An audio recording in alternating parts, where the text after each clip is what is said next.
This is TWiT. Lots to talk about, but I'm very glad you're here, Sam, because it was a bit of a shocker this week. Apple canceled a product it never announced. And as far as maybe a shock to you, as far as anybody knows, it was all imaginary. It was just a dream for the last 10 years. Project Titan, widely rumored to be Apple's car project. Mark Gurman, who's very reliable, said that on Tuesday, the memo went out that we are canceling the project. We're going to try to move everybody from Project Titan over to our AI efforts. But the Apple car is unofficially dead because it never lived. You said you're not surprised. No, I mean, when first reports of Project Titan first came out in early 2015, I wrote a series of articles on my personal blog back then, basically indicating my skepticism that Apple would ever follow through and actually build a car. Having spent the last 30 plus years in the auto industry, it never seemed probable that they would actually do this because, Apple, as we know, is a company that generally only likes to go into market segments where they can make really large profit margins, like 35+% profit margins. And pretty much nobody in the auto industry comes even close to that kind of profit margin. And so it never really made sense that Apple would do this. I figured, they would play around with it for several years, try some things. I did, at the time, lay out a few scenarios that could be possible scenarios for them, because among the other things they had been doing at the time was they had invested $1 billion in Didi, which is a Chinese ride-hailing company similar to Uber and Lyft. Didi. Yes. And they were also, doing a bunch of other things. They had purchased the company, I forget the name of it now, but it was the company that developed the original Microsoft Kinect. It was an Israeli company. Oh, yeah. Which had some really interesting sensing and perception technology. And what I figured that if one potential scenario that could work for Apple would be if they could do a premium mobility service rather than selling cars. Because again, one of the challenges for Apple is they like to control their entire ecosystem. And once you sell a vehicle to consumers, you lose control of that. You can't control, for example, what tires they put on it, what parts they might replace over the life of that vehicle, what other modifications they might make. But if they had done something like a subscription robotaxi service, a premium subscription robotaxi service, then they could retain control of those vehicles. They can ensure that nothing gets modified. They don't have to deal with, for example, setting up a dealer network and a service network to maintain these vehicles. They would have to do that anyway if they're owning these vehicles. But that would be one potential scenario that they might have followed. But doing that would require that they actually have a working automated driving system, which they also worked on for much of the last decade and never really seemed to make much headway with. Although I think that there were lessons learned from that effort that probably filtered into other products, like, for example, the LiDAR that they put on iPads and iPhones. I suspect that at least in part came from lessons learned in Project Titan, in the automated driving effort. Various other things, some of the perception things that where you're trying to detect and classify different objects is probably filtered into some of the work they've done on the camera side. So there's a lot of things that they've probably benefited from this effort, but ultimately I am not at all surprised that they abandoned the project. They've had so many twists and turns over the last decade, so many different people leading the program. I know a number of people that went to Apple, left Apple after working on it for a number of years. And people, and then there's people like Doug Field who went from Tesla to Apple to work to lead this project, and then went to Ford. He's at Ford now, and there's a lot of other people that I've known that have spent some time at Apple working on this over the last decade, but it just they never really could figure out a business model that fit with Apple's way of doing business. It certainly felt like a revolving door between Apple and Tesla. And I'm reading Mark Gurman's piece in Bloomberg titled "Apple Car Was Doomed by Its Lofty Ambitions to Outdo Tesla." And you get the strong impression that Apple did something with the car that they rarely do, which is look over their shoulders at another company and say, oh, we should do that, and we should beat them at their own game.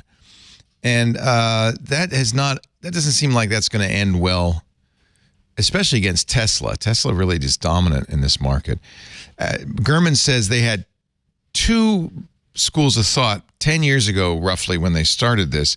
And you have insight to this, Sam, too. So if you hear me say something that Gurman said that's wrong, let me know. But Gurman also has really good sources. He says when they started thinking about this 10 years ago, they had two choices: either build an electric vehicle basically functionally the same as the Tesla, or be more ambitious and I'm going to quote Gurman, change the world with a full-blown self-driving vehicle taking passengers from point A to point B with zero intervention from a driver and make it look like nothing anyone else had seen before. He says they planned these cars without steering wheels or pedals, that you would drive it using Siri, which anybody who's used Siri for any length of time knows is a nightmare idea. Anthony, have you been following this story also for a decade? Yeah, absolutely. I mean, I don't have any inside sources, but just reading about it, it's been this constant far off dream. And I think, it was surprising in the sense that it felt like Apple had been pursuing this for so long. I just thought it would be kind of like, kind of like Zeno's paradox, like just continually like the finish line, never actually reaching the finish line, but they just continue putting money into it. But in retrospect, it makes sense that at a certain point they'd say, well, maybe not. Like, we don't actually want to like do this for 20 years and have nothing to show for it. I mean, it sounds like from what Sam was saying, not nothing, but no real commercial product to show for it. Or the estimated $10 billion that they pumped into it. At one point, there were thousands of people working on this car. Sam, didn't they have a facility in Sunnyvale where they were trying to assemble the vehicles? Yeah, I mean, it's hard to say what they were assembling. I mean, they did have a fleet of Lexus RXs that they had their people have seen those driving around on. Yeah, and I've seen them driving around as well. But it may be that that was just a facility that they were using for assembling those vehicles, to upfit those vehicles with all the sensors and compute that they needed. They may have been building, prototyping some stuff there. I think, Gurman's second idea, which is what I was talking about, is probably what they ultimately wanted to do. But I think the reason why they got into this in the first place is, they recognized that at some point the market for the products they were already doing, like phones and tablets and computers, was going to get saturated. And of course, we know that the financial markets want growth, and big stock prices, big share prices are based on this having a growth narrative for a company. And if a company is just stagnant and not really growing, which is what the traditional auto industry is, where they still have huge cash flows and turn huge profits, not Apple scale profits, but big profits. But they're not growing, and so they have low stock prices. And Apple did not want to be in that position. And one of the places where Tim Cook probably thought, well, here's an area where we could potentially really boost our revenue numbers, at least, if not necessarily profits in the near term, at least revenues. Because even though they wouldn't sell anywhere near the unit volumes of vehicles that they do with phones or tablets, they would the cost of a vehicle, especially the kind of vehicle that Apple would build, which would not be, a Ford Focus type of vehicle. It's going to be something more like a Lucid Air. That even if you're selling 50 or 100,000 of those a year, that at $100,000 to $150,000 a piece, that's a huge boost to your revenue line. And so I think that's probably what the thinking was. But it just actually executing on that turned out to be way harder than they anticipated. And I've said on a number of occasions over the last several years that, if Apple, as this thing dragged on, if Apple really wanted to just get into the car business, what they should have done was just bought Lucid, because Lucid is a company very much in the Apple mold in terms of the types of vehicles they build, the design ethos that they have, very, very advanced technologies.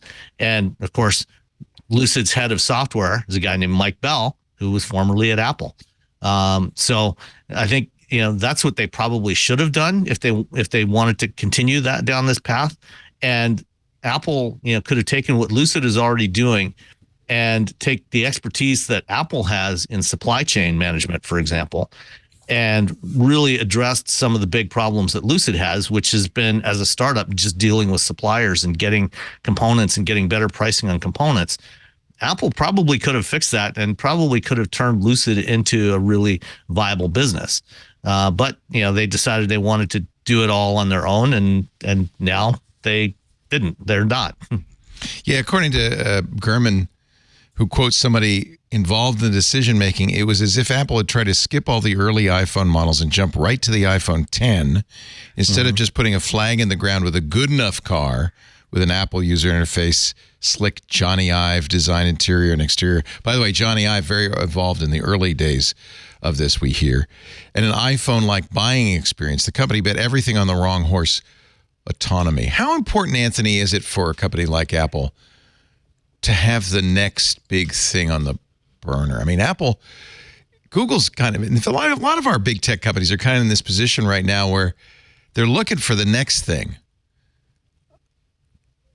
Traditionally, that next thing came from somebody in a garage, not from an literally Right. this time, right? in this case. In this case. Right. Yeah. And it seems like in general also there's this this search for kind of what is the next big form factor, the next wave of computing after the iPhone. And it feels like, there have been successes in terms of obviously like new Apple products, new products from other companies, but nothing that sort of redefined the game in the same way that the iPhone did. It's kind of, you'd be hard pressed to have the same impact on the world that the iPhone had. I mean, I think the main thing is you just want to make sure that if it does happen that Apple, if you're Tim Cook, you want to make sure that Apple is in the game for whatever the next wave is, and hopefully is the one leading the way. I mean, obviously that's the same reason why they're invested so much in what ultimately became the Vision Pro, and I've been thinking about that also in terms of the discussion of like, could they have done something that was a little bit a good enough car? And I mean, it feels ridiculous to say this at its price point, but the Vision Pro in some ways seems like a compromise good enough product where, I think there's certain things they wanted in terms of the battery, in terms of the transparency of the lenses that probably are not what they started with. But at a certain point, they realized, okay, we need to get something out there and this will eventually lead to the thing that we're dreaming about maybe. And it seemed like they couldn't figure out a path to do that with the car. It's interesting to compare the car to the Vision Pro. I mean, Apple's a big enough company and has enough money to have separate parallel tracks, but it does feel like the Vision Pro beat the Apple car. And one of the problems, according to Gurman and others, that the Apple car had was it was going to have to be a $100,000 car, meaning it's already in the super luxury category. And even then, that the profit margins would be non-existent. So it wasn't a traditional Apple. Right now, its profit margins hover around 40%. Of course, it didn't happen initially with the iPhone. It takes a while, build up that ability. But still, 0% is not close to 40%. And so this would have been a tough road to hoe. I don't think Apple's making much money on the Vision Pro, but it's probably not losing money on it either. I think, the interesting thing about Apple, when you look at the new products they've launched, iPhone, iPad, the Vision Pro, the watch, each one of these was, strangely enough, both good enough and also leapfrogging the competition. But the competition existed, which is why the car might have made sense for them, because we could take an existing category and sprinkle the Apple magic dust on it, and suddenly, profit. Except that, in those other segments where Apple had entered, none of the competition that was already there was actually really very good. True. And so even or though, dominant, BlackBerry was dominant, I guess, but but I mean, it wasn't really that great a product. And so, with the car, there's a lot of really, really good products out there from a lot of manufacturers around the world. And, being good enough would not be enough. And I don't know that there's enough Apple magic that you could sprinkle on that, unless Apple would really need to find a way to be not just good enough, but find some fundamental way that it leapfrogs the competition, like they did with the iPhone, with the touch screen and the multi-touch interface, with the watch, and its form factor. And even though it was limited in battery life, some of the things it could do, and even the Vision Pro, for all its flaws and foibles, it is in many ways, the best VR headset that's been created. And could they have done that with a car? Could they have created the best car ever? Well, I think that's what they were trying to do with the move towards automated driving. Right. I think just creating another EV would not have been enough. Right. It would not be sufficient to, given the level of competition that is in that market. And there's some pretty good people. Margins. I mean, Tesla's good. I mean, Lucid's good. Mm-hmm. I love my i5. And now, I just bought a BMW. That's a really, really nice vehicle. It'd be hard for Apple. Apple would have to do something special, like not put a steering wheel or pedals in it. To really I think that's what they were trying to do. Yeah. And now, over the last couple of years in particular, I think a big part of Apple's strategy would have been to really try to make some inroads into China, which is by far and away the biggest automotive market.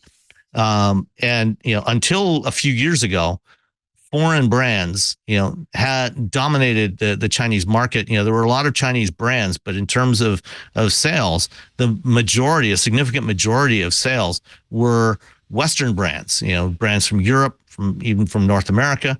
But over the last few years, that has really shifted. BYD is dominant. Is BYD? Chinese domestic brands now have a significant majority of sales in China. They're about 60% of Chinese sales now. Here they growing. And they're coming, and especially on the EV front. Right. So it would have been really hard, and they are making some really great EVs for a lot less than $100,000. Right. And I think it would have been nearly impossible for Apple to really be competitive in that marketplace. I think this is the problem Apple has with Vision Pro 2, which is it takes a while to get to this point, and you're shooting at a moving target, and you could try to skate to where the puck is going, but it's hard to know. I think they developed the Vision Pro. They started developing it 8 years ago when it looked like VR was going to be the next big thing. The problem with the cars is autonomy didn't happen, so they didn't really have anything. They were skating to a place the puck never went. I think they may have the same problem with Vision Pro, to be honest. I think this was something that people were excited about 5 years ago, but are much less excited about now.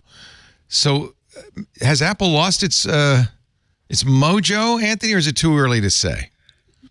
I think it's probably too early to say. It feels like, again, if I feel like if Apple doesn't have its mojo, I'd be hard pressed to think of a company that I could point to and say, oh, this is sort of setting the agenda that's at the cutting edge in a way that, and in a consistent way that Apple is not. Because again, it feels like we are in this in-between period where there's plenty of interesting new products, but nothing that's sort of setting the agenda in that way. And sort of you get companies kind of flailing around a bit. Well, you could. What if the agenda is now AI and the companies setting the agenda are OpenAI, Microsoft, NVIDIA. What if Apple said, well, we think the next big thing in 2024 is going to be self-driving vehicles, and 2025 is going to be VR, and they missed, and it turned out to be AI. Right. Well, it's interesting. I mean, those things are not completely separate, right? Because no, it's agreed. If AI, turns out to be the next big thing, then actually maybe if autonomy has sort of stalled right now, that may 5 years from now we might say, oh, actually maybe they should have kept the project going because there were leaps forward, and suddenly self-driving seems like a good bet again. It's hard to say. And I agree. I think that given the need, or at least the perceived need to make a big push into the AI front, another reason for killing the car project at this point is there were a lot of software engineers working on this. Modern vehicles are all software defined, and a lot of that software definition is around AI related capabilities. And particularly the automation, but even other elements within the vehicle. And so there's probably a lot of skill sets that were tied up in Project Titan that they can utilize better in the near term for generative AI efforts throughout the rest of the company. Well, yeah, it may be that, in fact, that's what they did, right? They took those engineers. Mm-hmm. I suppose there's some metal benders in there that won't have a job at Apple. I mean, AI doesn't. Yeah, really but they'll find. I mean, they've got Apple on their resume. They will find other places to work. Plenty of car companies without too much difficulty. Yeah, would love to see what Apple was doing and say, what could we use? What could we apply to our current projects? Fisker is looking for a white knight at this point, right? Well, actually, it's been reported. It was reported on Thursday they did their Q4 earnings and issued a going concern warning in their earnings report. The next day, a report came out from Reuters that they're in talks with Nissan. Nissan potentially providing, investing $400 million to help with development of Fisker's next batch of products, including the Alaska pickup truck.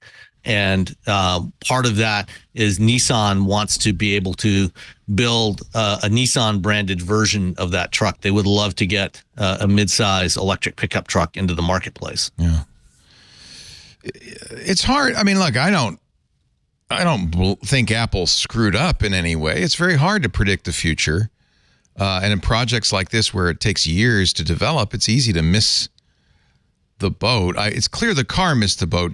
I kind of in my heart think Vision Pro might have missed the boat as well, that it was not the product that we need right now. It's too expensive, it's too complicated to build, and most importantly, I think the mass audience doesn't really want to wear a computer on their face. Hey, thank you for watching this little snippet from our big show, the News Roundtable This Week in Tech. I'm Leo Laporte. Each week we cover the week's tech news, in-depth analysis, but it's also fun and engaging. You'll find it at twit.tv along with all of our shows. And if you want more, just hit the subscribe button, and we'll be sure to bring you a lot more great content. Thanks for listening.